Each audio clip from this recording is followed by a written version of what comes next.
part of the Press Play Podcast Network. Look up in the sky. It's a bird. It's a plane. This is Jason J. Lewis, the voice of Superman on Justice League Action. This is Mark Wade, writer of Superman Birthright. You're listening to the Krypton Report.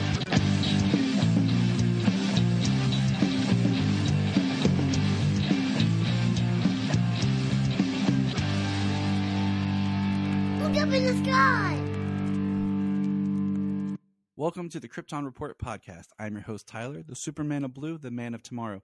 And with me today, I have two special guests for a very exciting special event, especially for all you Ohioans. That's right.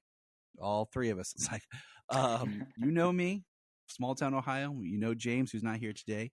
But I have two other guys you're going to love talking to, and I'm going to let them introduce themselves. I'm going to start with Mr. Valentino. Go ahead, sir.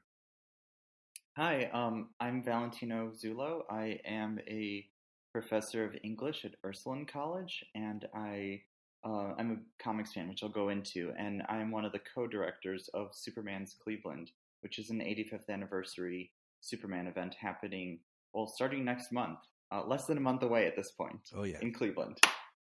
Yep. And I'm Don Boozer. I am the coordinator of the Ohio Center for the Book at Cleveland Public Library, and I am also the co-director, although I will admit that Valentino has been taking the lead on some of this stuff, but I am happy to be a part of this and to have the Ohio Center for the Book be a part of it as well.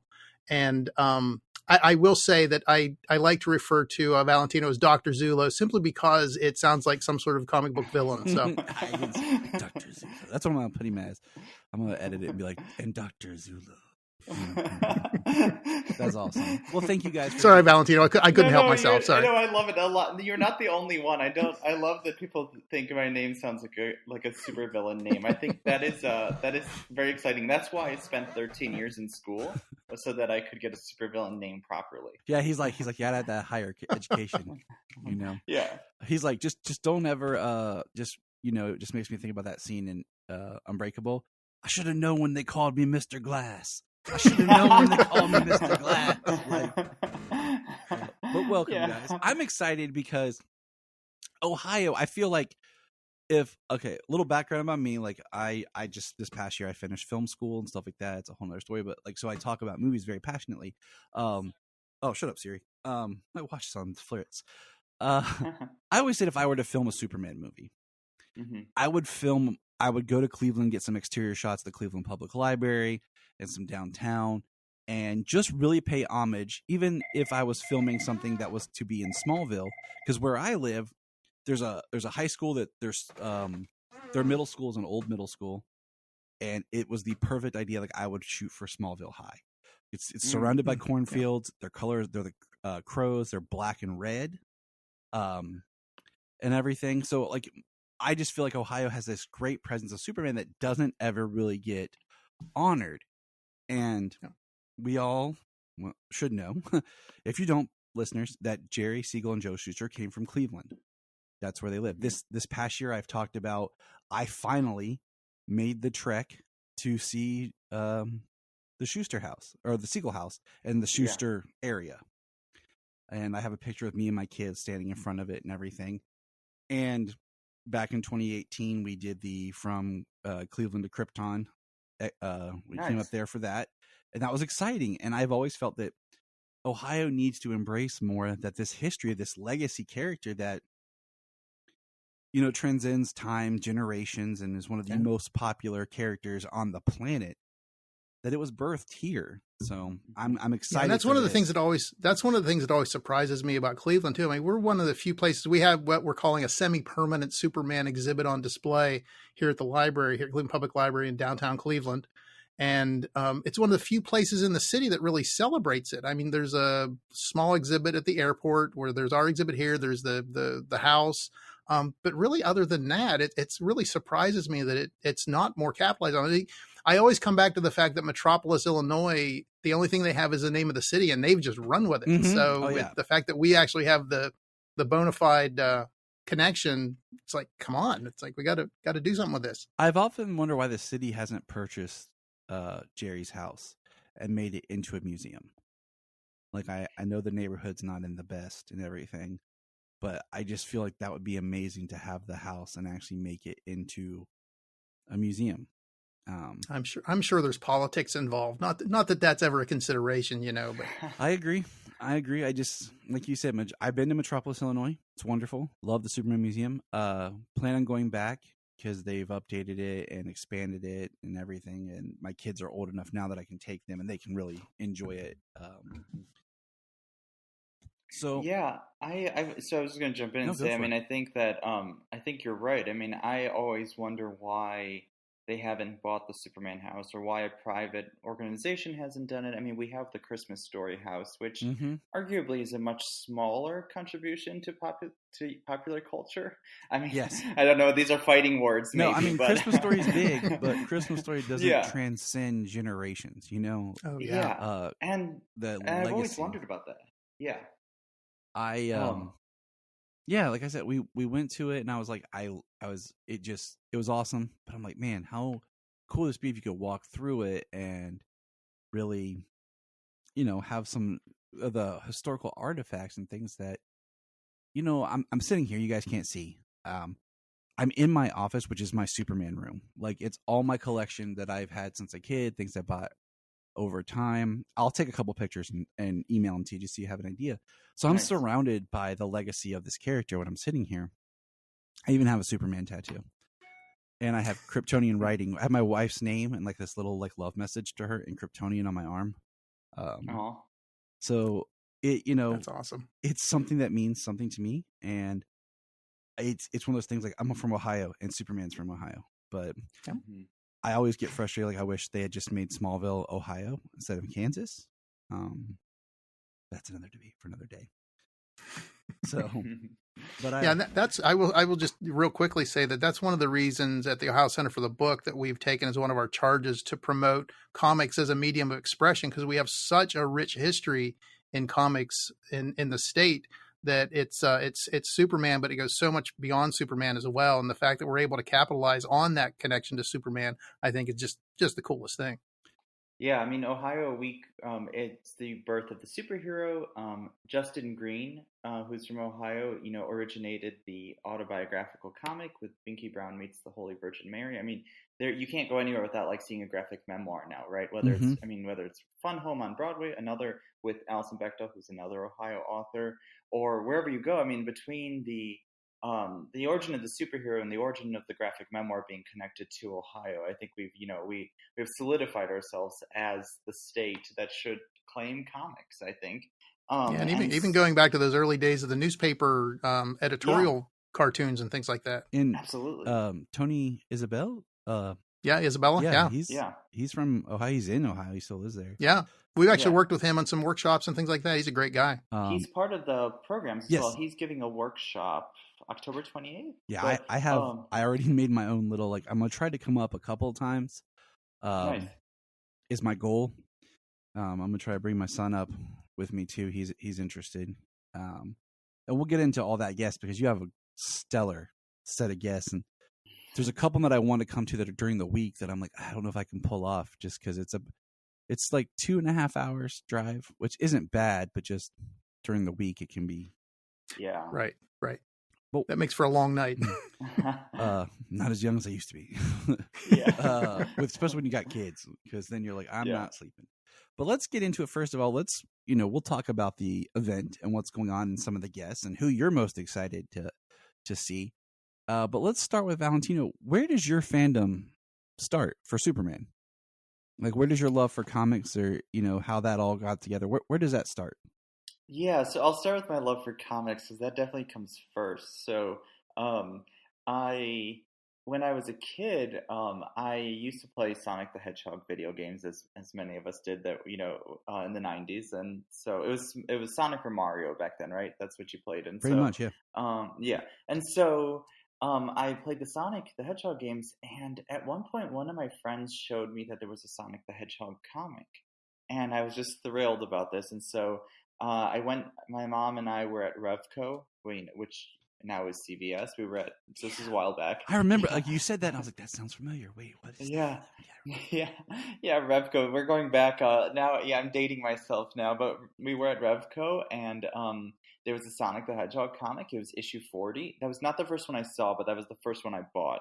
And so I bought that comic, and then I started going to comic shops, and around that time. Now I don't have a timeline. Perhaps I could reconstruct it if I looked up the issue dates but around that time Superman turned blue, and so I was thrilled about Superman being blue, and the cover had some type of like raised portion of it that you could like touch. And so my first Superman issue was when he was blue in the 90s. There must be some connection to Sonic. I just wanted the blue, I guess. And so that's where my story begins. And then since then, I'll shorten up the story because it could go on and on. But since then, I've just always been interested in comics. I went to school, decided I would study comics, and that would be my field, my area. And it is my area of study. It's what I worked on for my PhD, and that's what I'm known for as an academic is studying comics. But it all started with the Sonic the Hedgehog comic book and Superman Blue. That's awesome. That's a great, yeah. I mean, it's a great like secret origin story. Yeah.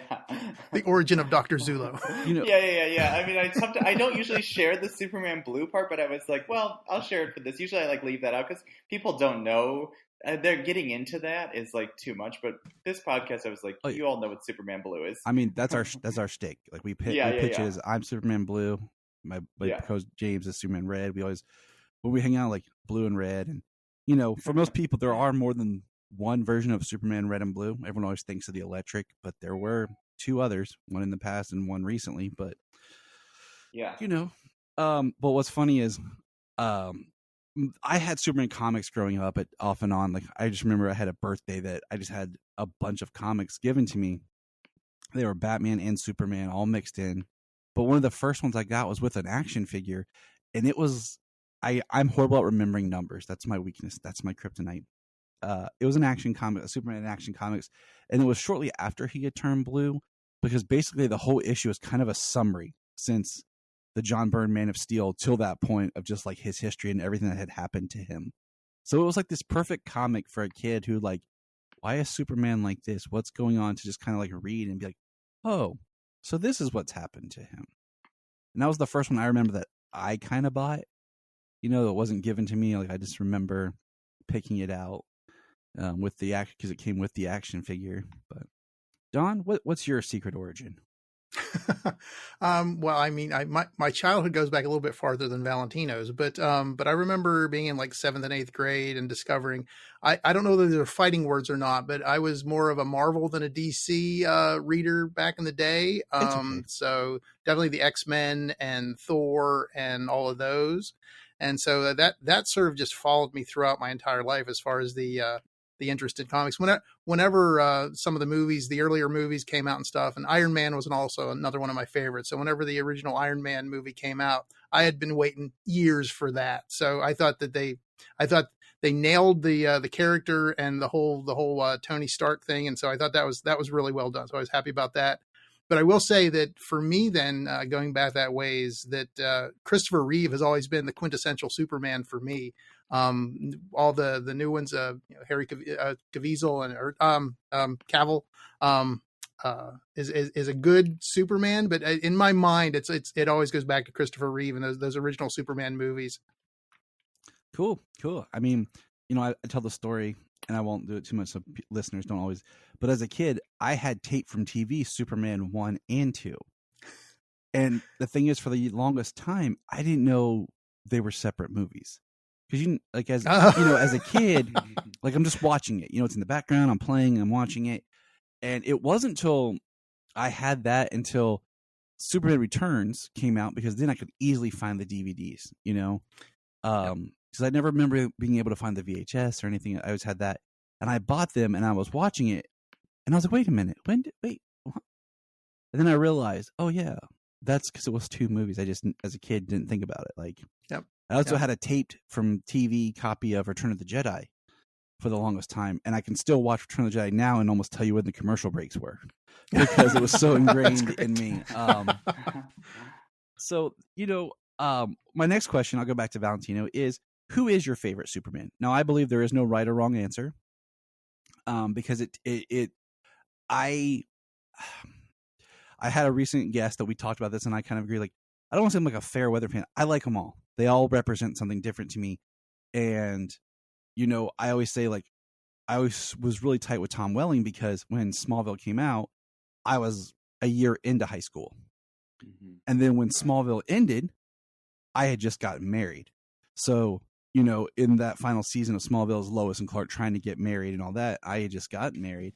But, you know, now, like, I've really been touched, like, as a father of two with the portrayal of Superman as a father on Superman and Lois and being married in that. And that really hits me where I am in life now. So sometimes it's very hard for me to pick who is my favorite because I feel like the character has appeared at times in my life when it represented phases in my life. So, but for you, Valentino, who is like your favorite? Oh, that's a really good question. I was thinking about it as you were talking.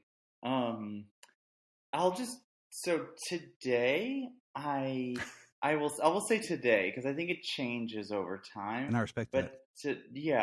But today again, I don't know if these are fighting words, but I really like John Kent as Superman. Ooh. Yeah, because I partially really liked Tom Taylor's first run on the Superman series. I say first run because I have saved up the Injustice ones, and the last one just came out maybe last week. Yeah. I was just going to read it all at once because I knew it was a mini, and so I figured I would just read it all at once. So I don't that is no slight against the new run. I just have not read it yet. I understand. I understand that completely. Yeah, and so because I was like, all right, if I know it's a mini, sometimes I'll just wait, unless it's like an event series. But if it's just a mini, sometimes I'll say like, okay. But I really like that, and honestly, I really fell in love with John Kent in the 2-issue storyline called Golden Age that Philip Kennedy Johnson did. My man. That sort of just like pushed me over the edge with it. I was like, I just really love what he's doing with Superboy, and I love that Superman. And as a father to this up and coming Superman. So I guess I was really struck by that dynamic, and it sort of has. And then Tom Taylor did an awesome job. So I like John Kent a lot right now. I love John Kent, and I have a love-hate with John Kent right now. And I actually had the privilege of talking to Dan Jurgens 2 years ago, and I got him to sign my Birth of John Kent issue. Wow. Yeah. And, you know, a thing about so John Kent in the comics technically was born during Convergence, which was released in 2015. My son was born in 2015. So there's that parallel of Superman becomes a father in the comics, same time that I'm becoming a dad in real life. Then we jump to Rebirth in 2016 when, you know, they aged up John to being in that short miniseries, like 8 years old, which is what my son is now. And then I love 12-year-old John. And I'm still mad at Bendis for aging him up, okay? Yeah. But at the same time, I am liking what Tom Taylor's done with John and making him into the character because much like Steel, John Kent as Superman represents kind of Superman's mission of what he tries to get other people to be inspired to do. And so I've really enjoyed what they've done with John Kent, and I think you'll really like I won't spoil anything, but what you're going to read here shortly. Because I think it hits on all of that. And that Golden Age book, we were going to review it for Father's Day because it had the great line about talking about, you know, being in your golden age and how you as a father, like, look at, you know, the kind of the 3 generations of Superman talking to Paul and John talking to Superman. We didn't get to because the scheduling with the person that I was going to record with just didn't work out. So we'll probably save it till next year. But it's a great story. It's a great story. Yeah, I love that story. It's my favorite story that Philip did, aside from the Mongol and his mother story. And Philip Kennedy Johnson does such a great job with child-parent dynamics. He did a really good job of it too in his run on Alien. I want to read that. I just haven't got to yet, but I want to. It's on my ever-growing list. yeah, he's coming. So it's the only reason it made its way up my list. As all comics fans do, we have like an endless list, right? But I moved it up recently, and I just sat there and read his run. And so the they're different story arcs, but the first story arc in his Alien run is about a father and a son, and it's really good. Nice.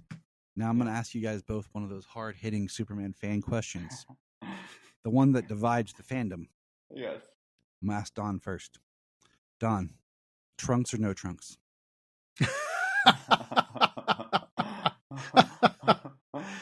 I mean, I probably can. I mean, you have to go back to the originals, man, with the trunks. I think. I mean, it's almost required. I think. Boy, And, yeah. I'm gonna go with that. I'm gonna stick with that. All right, Valentino. I will say, because I'm looking at our poster and we have made a choice on our poster, that I will say trunks, because we put the trunks on the poster. Well, we didn't. Dan Gorman did. So Dan Gorman did, yes. Yeah. But yeah, we did All not, kudos to Dan Gorman. We didn't oppose it. So I would say we are committed to the trunks. I think the trunks are the iconic that people think about. I really love the Superman suit and Superman. It's better to call them trunks than underwear, I suppose. So that's a point in the favor. So yes, I love what Superman and Lois did in season 3. I thought his suit looked great. As far as trunks goes, I thought what they did with Brandon and Routh, because I think in comics it works. It's in live action where we start to kind of like really see like, does it work or not work. But, they did the Kingdom Come style suit. I think they were able to pull them off. And then, you have recent John Kent as Superman, and the way they design his suit works. So I always kind of go with, in comics, I don't care. Live action, I think you can make it work without it because it can be kind of hokey and tacky. Yeah. I would agree with that. Yeah. Yeah, I'd agree with that. But I always like to ask some people, that's the hill they're going to die on. And I think it's funny because I got in an argument with someone online we were talking about with the new Superman Legacy film, like, do we want just a classic looking symbol or like their own like little take on it, for branding and all that, like they usually do. And this guy was like, they got to go back to the original, man, to the classic. And he put like the John Byrne style. And I'm like, oh, classic. And I put Action Comics #1 up. I'm like, the original? And I was like, yep. Everyone has what they think the ideal is. And I think that's one of the amazing things that Superman has been around for so long that whenever you say original or go back to the first one, which first and which origin are you talking about? That's the thing that I think is amazing about it, Superman as a character. Exactly. There was a guy who posts on Twitter, like, who was the first live action Superman? The first appearance. And I put Ray Middleton. He was like, dang, I thought I was going to stump people with this. I'm like, well, some people know, some people don't. It's just the fun of being... We have Kirk Allen in our exhibit. But yeah, that's the we have a poster and a signed book and a signed comic book and things like that. So we at least go back to Kirk Allen. Yeah, exactly. That's where everyone, well, not everyone, I should say, most people think of George, when they're right. Transcending, but it's like, no, there's Kirk. And then I joke with the Ray Middleton because he was the World's Fair and everything. But let's talk about your exhibit. Let's talk about what this is with Superman coming to Cleveland. It's a 2-month event starting September. That's why we're recording now, is I wanted to get this out and promote it. I got a fellow podcasting buddy who lives in Pennsylvania. He's going to try to come in, trying to coordinate when so I can meet him up there. I'd like to hear where this came from, how it got started, and then, of course, who's coming, because that's what I'm excited about, because there's 2 amazing guests for sure that I'm like really keen on. And I can guess who they are, but I'll wait. I want to see if I can guess. I can probably guess who you're excited about, but keep going. I will say the one I met him once a long time ago, and then I did last year. We did a video podcast with him, but I'd love to, it's meet him again because he's amazing. But either one of you that wants to start, kind of how the origin of this came to be, and then a little history of it and what people can expect. So go ahead, Valentino. I think the germ of this idea, I think, started with you. So why don't you go ahead and share where it came from? Yeah. So where do I start?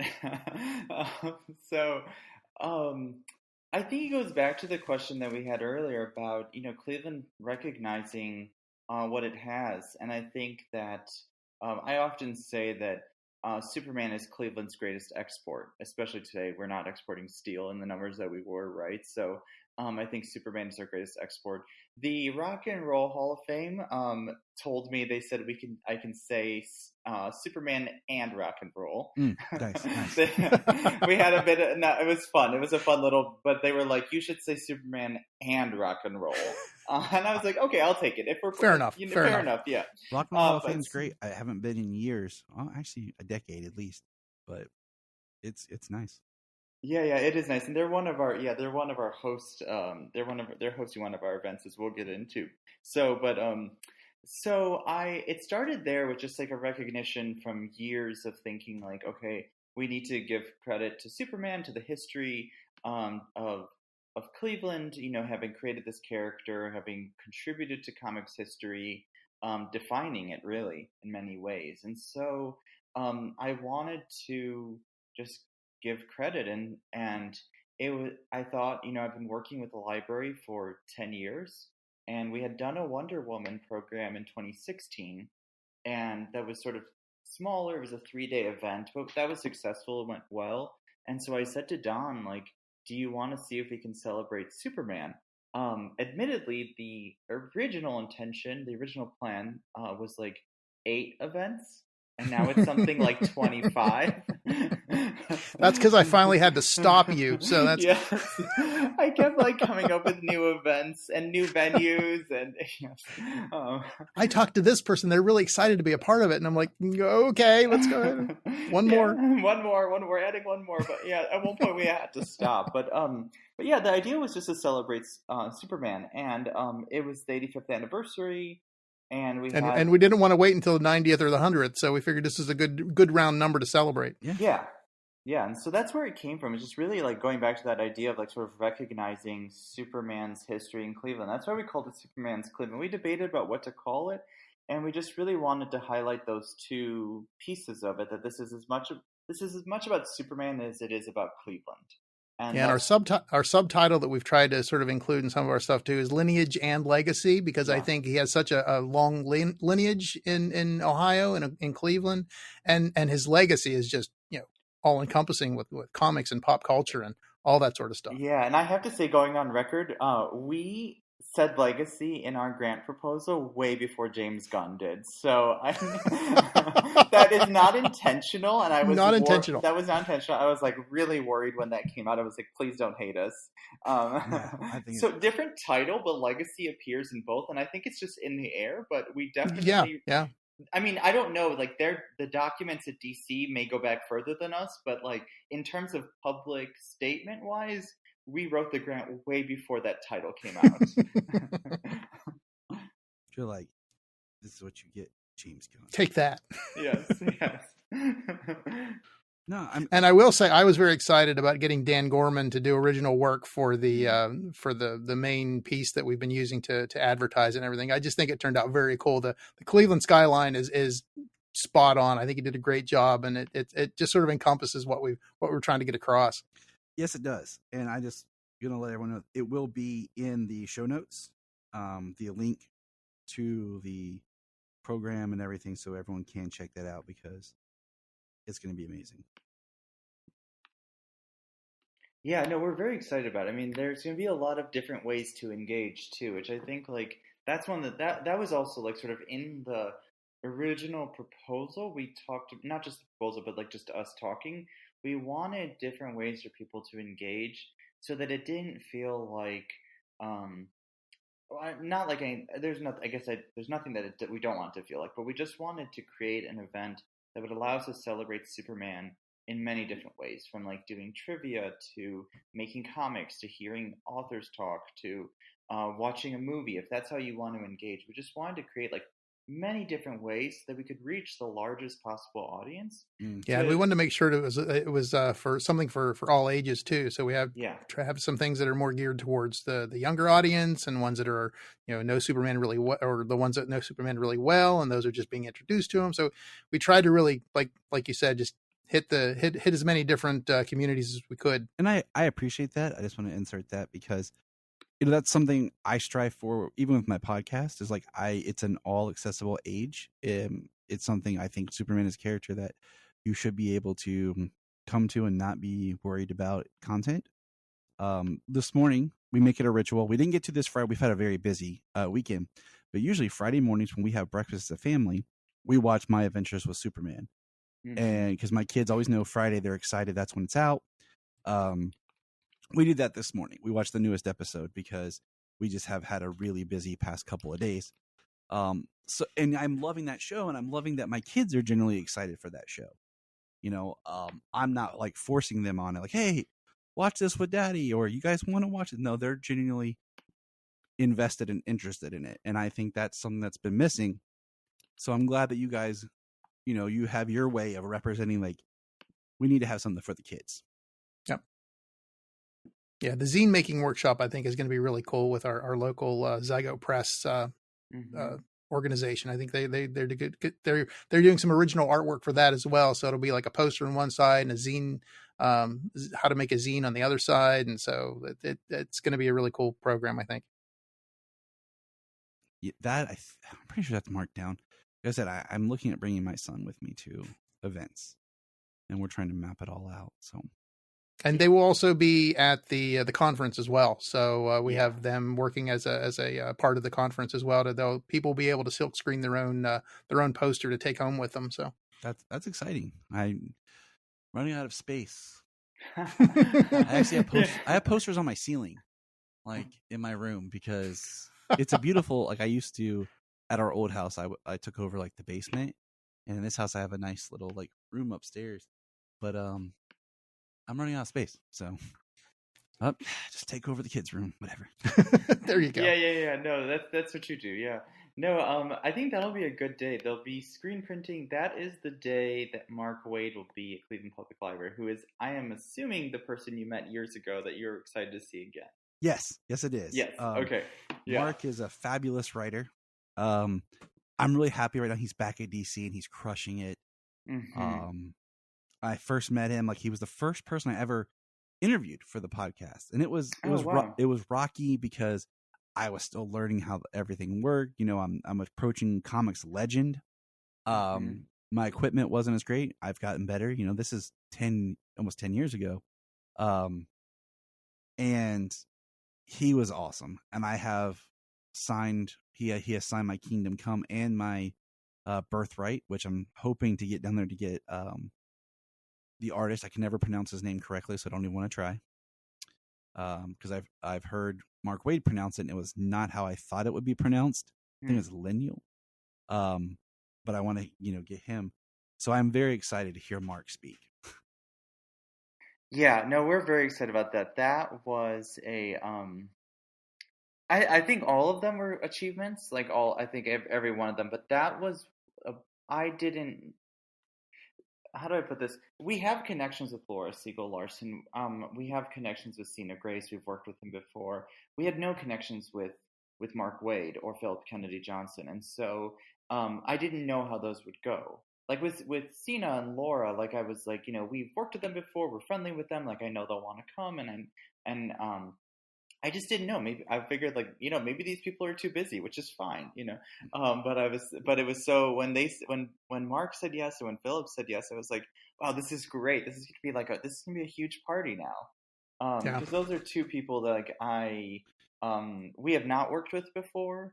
And we have always wanted to, like I said, we've worked with Laura, we've worked with Sina, but these are two people we haven't. And we were like, okay, like who do we want to add to like our roster of people we've worked with and that we think would be like a really good addition to the programming. Oh yeah, I mean, it's I've read books, like I have the 100 like Superman fan things to do before you die. It's got an intro by Mark Waid, and he is such listen to his story of how much Superman impacted him. And there was a joke that he made recently, how many people know Superman's social security number, and stuff. So having Mark Waid as someone is just, it brings more prominence to your event. Yeah. Exactly. Oh yeah. And one of the things that I have been impressed by is his just generosity and his willingness to do the other events that on Friday before the conference that we've asked him to do. And so he just seems like an all around great guy. Mm-hmm. I will say, just from the limited experience that I've had with him, it's been awesome. He's been a good day. So I look forward to coming for that one. I really want to come for the Philip Kimney Johnson as well. Like I said, because I haven't met him.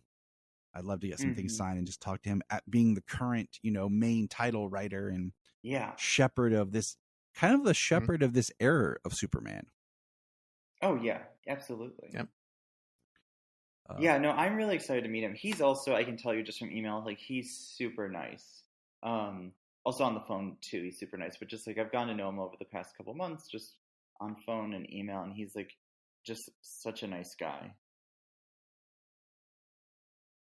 Yeah, and I'm actually excited to meet Laura in person. I've had some interactions with her online and the emails back and forth and stuff, but I've never actually got to meet her in person. And one of the great things about her is that she donated Jerry Siegel's desk to the library. So that is one of the centerpieces of our exhibit. So you can stand in the same place that the chair that Jerry Siegel sat in as he was doing Superman scripts and things like that, right in the lobby of our second floor of the main library. So I think I always point that out to people and probably ad nauseum sometimes to people that, come here, look at this. That is one of the pieces that I think would be amazing in my quote unquote Superman museum at the house, that I have a picture of from when it was part of that From Cleveland to Krypton. Yep. And it's just one of those things, like you just stand in and like, you feel like I don't know, like you feel like the connection to the creation of like, this is where it started, Yep. And yeah, exactly. How did you get in touch with her? Like, for our listeners, tell us a little bit about who that is. Well, Laura, I know you've had dealings with Laura from the Wonder Woman conference first, right, Valentino? Yeah, so I met Laura in 2015. She was visiting Cleveland Public Library in 2015, and she was in Cleveland.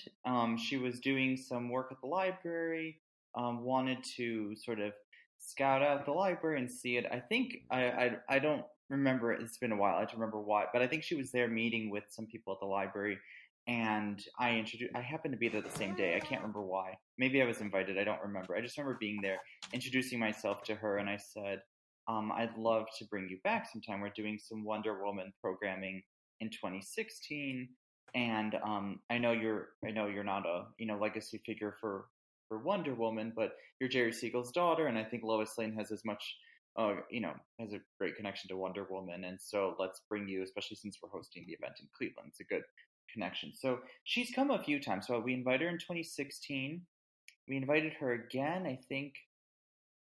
I believe it was the end of 2017. She came for her mom's 100th birthday, so we called it like Lois Lane's birthday. And so we did it. We had a whole party, and Samantha Baskin, who's an art historian, interviewed her on at Cleveland Public Library. And so, and I feel like so then she was also at the Wonder Woman thing. This will be the fourth time that I've worked with her. She's a lovely person, and I don't think I said it out loud yet, but you asked who sort of her connection. She is Jerry Siegel's daughter, and so she continues to sort of promote Superman, and she is the closest, we're going to get to Jerry Siegel at this point. Yeah. Her stories are really illuminating, I think, and also just very sweet. I mean, she gives us I appreciate how much information she's willing to give about her father and sort of his influences and his story too, the good and the bad, the ways that they suffered and the ways that they've thrived because of Superman. But I think that she's such a lovely person, and I really like working with her. And so I thought, why not? Yeah, one of my favorite anecdotes about her. I got to be part of the panel that whenever Jerry Siegel and Joe Shuster were inducted into the Jewish American Hall of Fame. It was a virtual event during COVID, of course. and she was one of the speakers, and I was one of the speakers. I got to talk a little bit about the exhibit and the history of them in Cleveland and that sort of thing.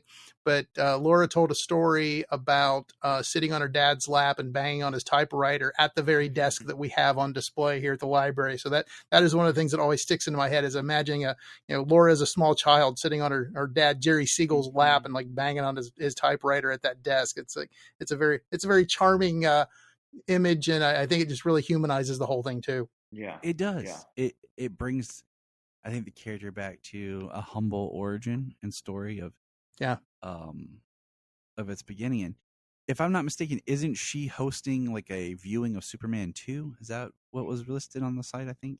So right. So she on October 28th, she's going to do a live interview with Samantha Samantha Baskind will interview her live at the Rock Hall, and after that she will do she will introduce Superman 2. We couldn't get the rights to Superman 1 because they're embargoed right now, just because of the anniversary. Warner Brothers isn't allowing it to be screened unless it's like a special event, like their special event, not just a special event. And so it's embargoed at the moment. So we got Superman 2. It'll be at the Cinematheque, and she's going to introduce it. And then earlier that afternoon, we have an event at the Rock Hall where she will be interviewed live, and Sarah Kuhn, who is the author of Lois Lane Girl Taking Over, which is a DC YA graphic novel, she will be interviewed live as well. So it's sort of a mini Lois Lane day during all of this. So it'll be Sarah and Laura at the Rock Hall. That's awesome. Yeah.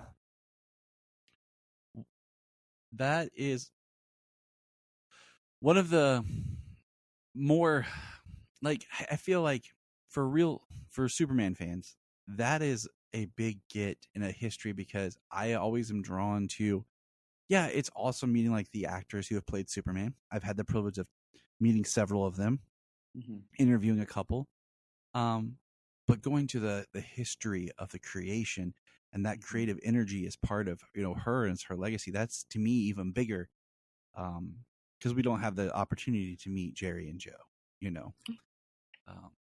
And for us, and Donna, I'll let you jump in next, but I think for us that's important, that the Cleveland connection, right?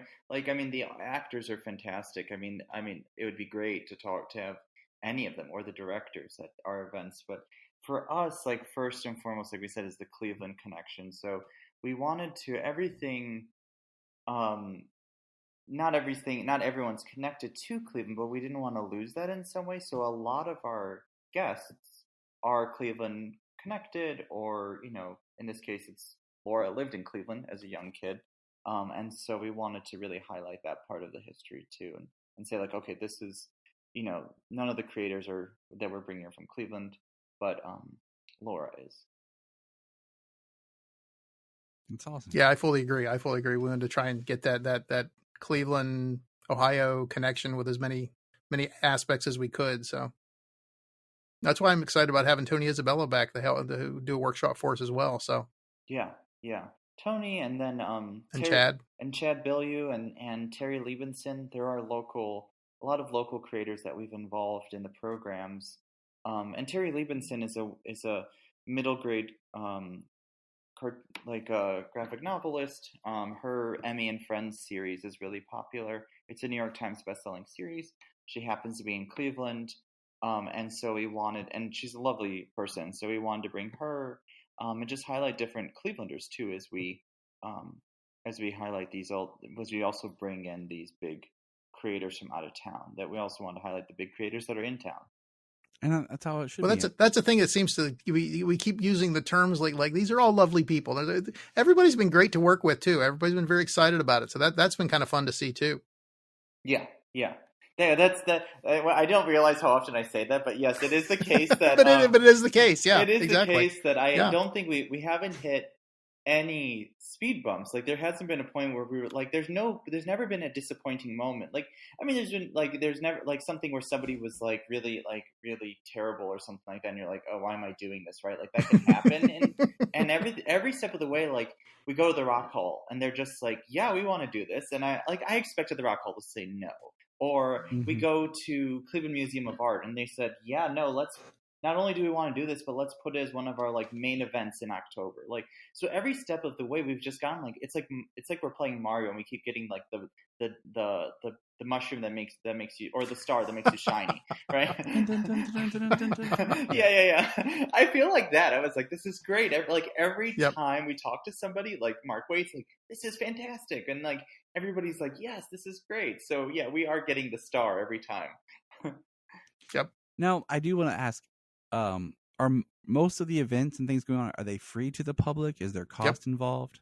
Everything is free, since we're doing it under the auspices of both the House Center for the Book, Cleveland Public Library, and Ursuline College. Everything is going to be free. Correct me if I'm wrong, Valentino, but that's always been my intention and my So idea. Everything is free, except for the movie. You have to pay for your ticket to get into. Right, because that's been done through Cinematech. Yeah, that's their own thing, and they had to pay for the rights to the film. But all of our events are free. Even like and all of the, again, like I said, like everybody's been so great. Rocco was like, we'll open up the space for free. If you want to go into the museum of Rock Hall, it will cost money. But they said like typically that's a museum where you pay to get in. Mm-hmm. But they said for this event, all free. Everything is free except so which is great, which was our goals, to make this accessible, and which is awesome. But I just wanted to highlight that so that listeners could know. Is there anyone in particular, like any event that you personally are most excited for? If you had to kind of pick that one that's kind of like where you're no. We'll let Don go first. We'll let Valentino think. Well, I'm looking forward to the conference, just because I think it's going to be interesting to get that blend of popular entertainment, but also the academics. And we have something for kids. We have something for adults. We got Mark Wade talking as the keynote speaker at the end of the day. So I think just getting through that day is going to be an accomplishment. But I'm looking forward to it just because of the variety that we have, I think. All right, Valentino, your turn. I think the event I'm most excited about. Can I pick two? Sure. I'm not that much of a stickler. Sure. Okay, so I'm really excited for the two events that I think are sort of new for. So Don and I have done a lot of programming together, and I said I've worked at the library for 10 years. All of these events are in some iteration of something we've done before, except for, but not on this larger scale. They were things we've done like one-off, 1 year. But the two that are totally new for me, and that's what excites me, is the being at the art museum. We've never done anything at the art museum, so like that excites me. And Sina Grace is going to be the artist in the atrium. I'm really interested in seeing how that will be, what it'll be like to do this event in the art museum, to be part of that. And then the other one is the Rock Hall. We've never done anything with them, so I think for me, it's sort of the new shininess of the things. Like, I've done a lot of event planning. These are two new spaces, two new sort of methods of doing things. Because I think I'm going to be doing the interview with one of my colleagues. I'm going to do the interview with Sarah, and so like I've never done that before live. Like, I've done interviews for the Journal of Graphic Novels and Comics, which is an academic journal that I co-edit, and I'm American editor, so associate editor level. But I've done interviews like that, but I've never done it live. And so I think for me, it's sort of the new, exciting, shiny things are what I'm excited about. Also, just putting all of this together with Don is exciting. But I think those are the ones. And I believe you've recruited me to do the introductions at the Rock Hall. So yes, I have. Yes, and you've done that. You're going to do the intros at the Rock Hall. I have a lower level of anxiety for my portion. You got to do the live interview. I got to do the live interview, which I think will be fun. But to me, that's always what excites me.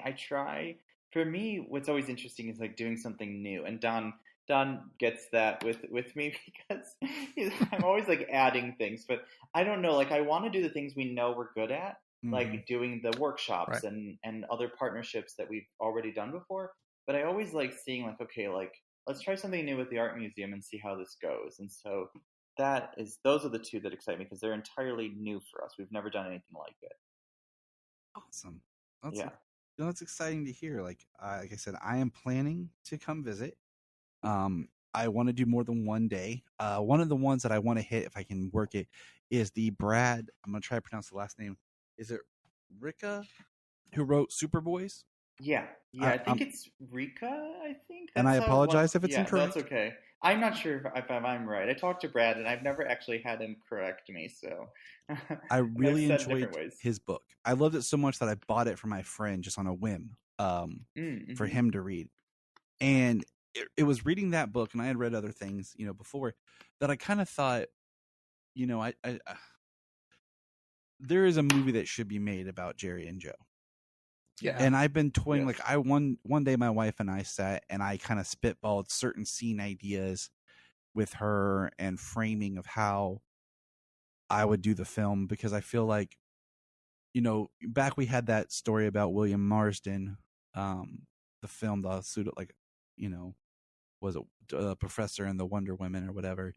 And I'm like, that was a cool story and that was a good story, but I feel like there is something true to just the American culture and the American dream, and that exists in the story of these two, that I'm like, a story about Jerry Siegel and Joe Shuster would be an amazing film.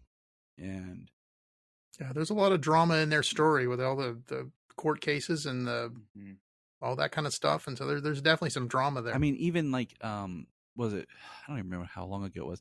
There was the Robert Kirkman did a short series on AMC that was like the Secret Files of Comics or whatever, and one episode was, of course, on Stan Lee and the Marvel Method. One was on the creation of why am I drawing a blank? Spawn and Wildstorm and all that whole explosion right there with Image Comics. There we go. I was drawing a blank. One was on the Milestone, and then an episode was on Jerry Siegel and Joe Shuster creating Superman, and of course it was a like a kind of like a short docu. And I watched it and I was like, this needs to be a story to tell. Like, this needs to be something more prominent. And I think events like this shine more light on the origin and creators of Superman than a lot of people ever realize. I would agree. Yeah, I am very excited. I hope to get to meet both of you and shake your hand, get a picture. Yeah. No, we'll be there. We will be there at I think almost everything. We will be. One of us will be there at least. Yep. I will send you an email, Valentino, and pass it on to Don when I figure out exactly when I'll get to come, because I know I definitely want to come up for Phil Kennedy Johnson and Mark Waid, but I'm trying to time it with my co-host and my friend from Pennsylvania. I might come up, one in September, one in October. But I will let you know which day. That way I could try to find a time to get to meet you fine gentlemen. Sounds great. Before we sign off here, I'd like for you to promote any social media that you have where people can interact with you, or questions, or like I said, I'm going to have the link to the website in the show notes, but anything else that you could point them to look up. Well, I will go first. We do have some social media feeds through the Ohio Center for the Book, so you can actually go to ohiocenterforthebook.org, our Twitter or X handle, or whatever the heck we're calling it now. I'm still calling it Twitter. I am still calling it Twitter. Okay, good. Because the whole X thing, I told my wife, I showed her, this app is not what you think. This is what Twitter is now, because I showed her on my computer, because my app hadn't updated on my phone yet, but it was on my iPad. I'm like, this is what Twitter is now, so you don't think I got some weird app on my phone.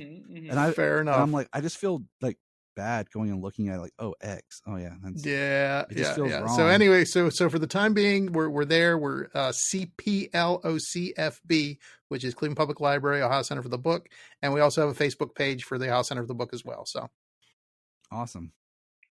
Yeah, and I think my Twitter handle is I think it's Valentino Luca, Lucaz. But you can also, if it's easier, you can also find me at Rust Belt Lab, and that is because I with my co-director at Ursuline College, we co-direct the Rust Belt Humanities Lab. And that's part of where our funding comes from at Ursuline College, and that's part of our mission, to also sort of promote the region and think about the region. So I do want it. So you can find us at Rust Belt Lab, which is the easy one. It matches on Instagram and Twitter, and I think Threads and Blue Sky and all of those. So we have, and then you can always find me through there. But yeah, feel free to send a message through there.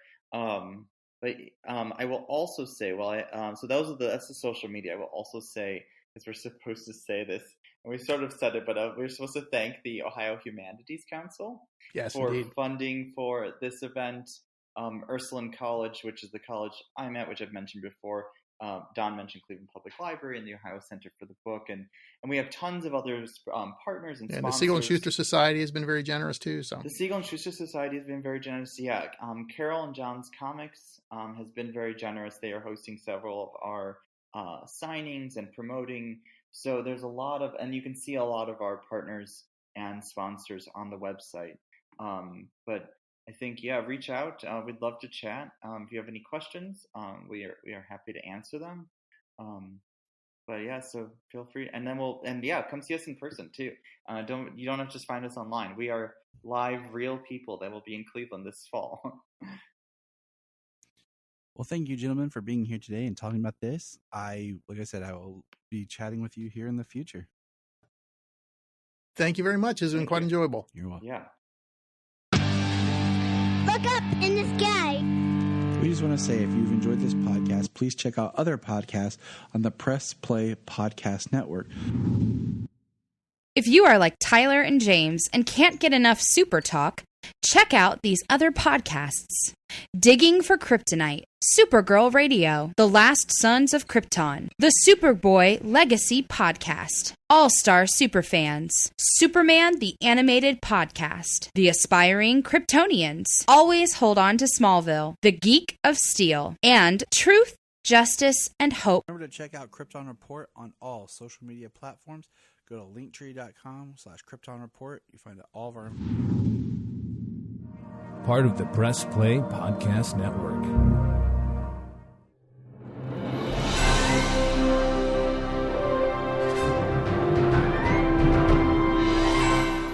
What's up, everybody? Chase Smith here from the Chase Smith Podcast and Cavs on the Break NBA Podcast. And I'm JD, host of the Hyman Podcast, part of the Press Play Podcast Network, and we are super excited to bring you a brand new show starting next Tuesday, the Fanfare Podcast. The Fanfare Podcast is all about your favorite movies and our favorite movies and the best moments in cinema.